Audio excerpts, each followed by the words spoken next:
So you can read people based that their results don't match their fucking words or their actions or things like that. And to read people how I do it to a fucking master level as well. If I see a guy and he's, broadcasting that he's this person or that, I need to see that the foundation's there. Like, foundationally, are they the person that they're fucking, like, saying that they are? Like, take someone like Tate. I talk about him because he's obviously, everyone's fucking talking about him. He just out of prison. And I've met Tate. I've talked to him for a brief time. I've met Tristan and talked to him for a lot longer. But they are who they say they are. They have the fucking base. Like, they have a very strong foundation. I saw that he got out of prison and he said, people were like, what are you going to do now that you're out of prison? And he said, I've done X amount of push-ups and I'm going to continue to do X amount of push-ups and I believe read the Quran or whatever. Because now he's Muslim.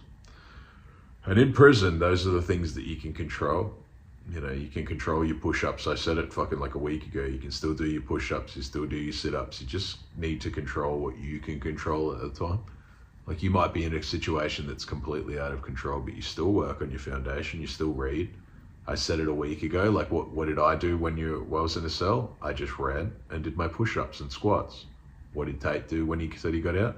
I just read and did my push-ups and squats. That's the shit that fucking matters. That's foundational. When I see him talk and when I see the things that he says and the things that he does and that, I know that he's legitimate.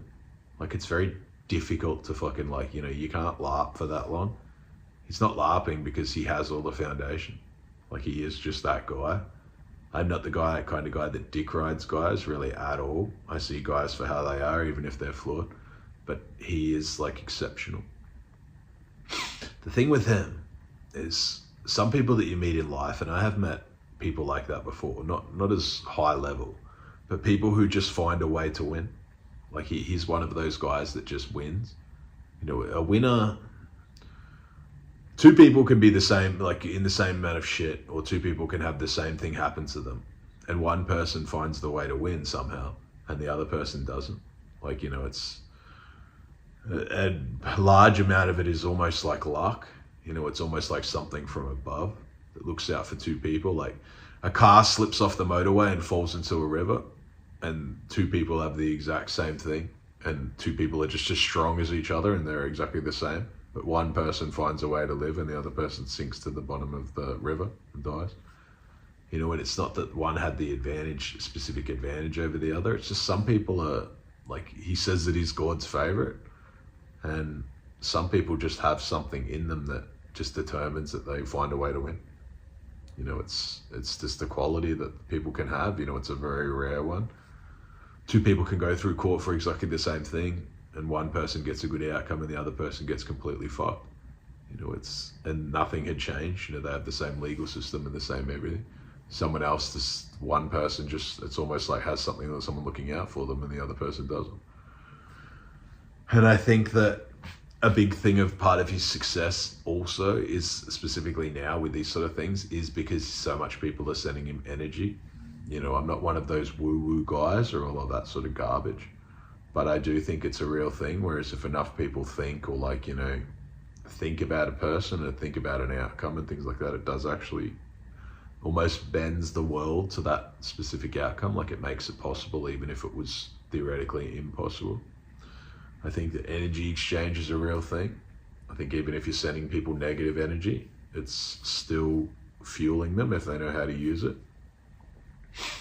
I think that them getting out is great for them. I think that it's good for probably the community and men as a whole. I wonder how they'll be now. Like, you've been bitten, like they've been bitten quite hard. I don't fucking have any animosity towards the Romanians at all.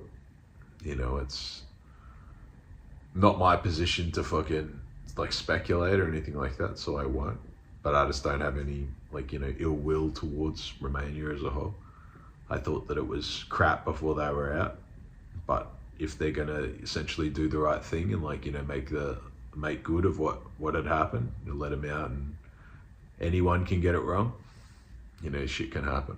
So I would hope that it's the end of it. I would hope that, now they're on home detention, that things like the truth prevails. But yeah, that's my essentially take on the Tate situation. I think that in life you see a few people that no matter what, they just win. And sometimes it's unexplainable. You can't really explain how it happened. You can't explain how they get the outcomes that they get. They don't have like, too many advantages, but they still just seem to win. It's just a trait that some people, like very rare, exceptional types of people have. And I would say that they've kind of proven that they are that person. It's very rare that someone comes out of essentially the gutter, like, the lower end of fucking society and then becomes like, a 9-figure guy or a guy who's, on track to become a billionaire and all this sort of stuff. That doesn't really happen. Like, it doesn't happen that, a guy comes from a fucking ghetto and is riding around on private jets like anywhere that he wants and doing all this sort of shit that he wants to do. It's not rare, it's not common that a guy is a fighter of all fucking careers and then goes on to become like, nearly a billionaire. Like, that shit doesn't really happen. It's rare when like someone like Mayweather or something does it, because that's just how rare it is. Like, the dude's undefeated. Mayweather undefeated and fucking been doing it for his whole life. Like, he's getting old now, but Tate's done it a lot earlier. Like, he's already pretty much getting near there. I would say that he's more well known than Mayweather, and he's still like, 35 or 36 or something like that. I can only imagine where he's going to be in 10 years' time. I think that it's good for men in general to see a man like win, that continues to win and continues to try and be self-sovereign and, wants to be responsible for himself and wants to be responsible for women as well. I saw that they posted things that he has family and stuff like that. And it's good to be a role model for your kids and things like that. And it has people, it gives them faith and inspiration and things like that. And I think it's good for his religion as well. I think it's good for his religion to see that there are guys that have struggled as well, and they are still, still pursuing the religion, still reading the Quran when they're in prison and things like that. It's a big thing. So I've had messages with asking about Tate and things like that. And I'm not privy to any sort of fucking inside information, but that's my take on it. I think that in life you see a few people who are like, they just seem to win no matter what happens and kind of no matter who's against them. Like, what the odds are stacked up against them, that even if they lose, they still win. Even if they fucking fight and get knocked out, they still use that to get something more out of it. Some people, that sort of thing ruins them. Some guys will fight and be undefeated, and then as soon as they lose one fight, their career's essentially over because they thought they couldn't lose, and when they did, they couldn't bounce back. They couldn't use that negativity and people like laughing at them to do something greater. Even when people are laughing at you, even when people are fucking like picking on you or calling you an idiot or whatever, that's still like attention, still energy. If you can harbor that inside yourself, you can use that as fuel to do things like exceptional yourself. Because you can take all that fucking shit in and be like, actually, I want to change. I've got all this fucking like damage that I'm accumulating in bad experiences, and now I can put it into something good.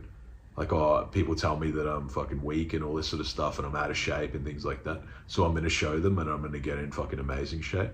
Whereas a lot of other people will see that and be like, people calling me names and that's just not fair. They should just accept me for how I am. And it's not positive. It's not. If you're like 300 pounds and people are calling you a fat ass, you have to fucking do the work because you have to live in that body. It's not up to someone else.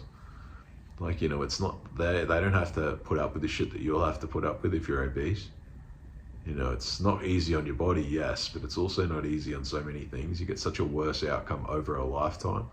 So many doors are slammed in your face. And I know some guys are fat guys and they're still good. And then they think, oh yeah, it's a disadvantage, but like, I'm still doing well. And they don't realize how fucking exceptional they would be if they were just a healthy weight. You see some like fucking fighters that are great, but they're like fucking fat, like Cormier or someone like that. He's a great fighter, but imagine if he had have just lost the weight and gone down a weight class, he would have fucking been even better, like even more dominant. Being a fat fuck, and I know in his case is exceptional because he's very fit and fucking a great fighter and all that sort of stuff. But if he dropped the weight, he could have, dropped the weight class probably and then dominated. Like, all that fat is not helping you, because then you're just fighting massive, like much bigger guys that don't have the fat. So I think that, yeah, in the case of being fat and fit, like you could be extremely fit if you just drop the weight. There's no advantage to it. It's just extra weight. But yeah, so in the case of Tate, I've said much the same. I think some guys just find a way to win. Some guys can harbor like energy. They understand how to absorb energy and push it into things that benefit them, even if it's negative. See, I said that when I thought the Tates would, they'd get out and everything would be fine and they'd get uncancelled and things like that, and that they would come back stronger than ever. And now I am sure of it. It's the thing with that, they would have been absorbing a lot of energy. And energy doesn't disappear. It cannot be destroyed. So when people are thinking thoughts and pushing it onto a person and all of this shit, like talking badly about them and putting press releases out that are essentially lies and things like that, just to smudge their name. Someone like that can take that on board and then push it into something that benefits him. He has that fucking skill. Like people throw bricks at him and then he uses the bricks to build it into something that's amazing. That's a massive skill. It's obviously a thing that he's learnt. I learnt to do that myself, obviously not to the level that he's done. But when I went to prison, I got out of prison and within a year I was making $1 million a year. I'd absorbed all that negativity in jail and absorbed the negativity of going through court, probably been to court 60 times. And if you're sitting in court for 60 visits, you're absorbing a lot of negativity. People judging you for 60 times in a row. A lot of the time I went to court too and it was this crap. I was in Supreme Court for trafficking, like drug trafficking. And then I ended up getting it downgraded to district court, but it's still shit. They're still talking to you like fucking crap. You're still a grown man and you've got people like lawyers and shit speaking for you. And you've got to like convince a magistrate or a judge or something to give you a second chance, or like in my case, a fucking 30th chance or something like that. It's not that easy. But it's also fucking like, it's very negative. You're in an environment surrounded by fucking deadbeats. Like the concept of prison, a lot of guys watch too many movies and they think that prison's full of all this fucking like, big fucking, as those guys would say, like big G's or whatever. And it's full of like 99% of fucking parasites, like parasites of society. They just give themselves these cool fucking sounding titles, but they're fucking like scumbags. It's full of people that fucking steal, like thieves, fucking people do burglaries and steal shit and fucking like break into people's cars and houses and steal their shit and all this crap for fuck all. Like who would break into someone's house to steal a laptop and make what, like $1,000? That's what it's a majority are just fucking smackheads. Like they'll do anything to get the next fix. Even if it means like stealing a laptop that's full of someone's fucking like kids' photos and shit. And then they'll just hock it or fucking like smash it or do something fucking dumb with it because they're fucked up. Like they're on drugs. They don't care about anything else. They don't care about anyone else. They do the most amount of damage essentially that they can. The concept of stealing people's fucking like jewelry or war medals or shit like that, for a lot of them, they don't care about that. They only care about themselves. They're getting their next fucking smack hit. That's all they give a fuck about.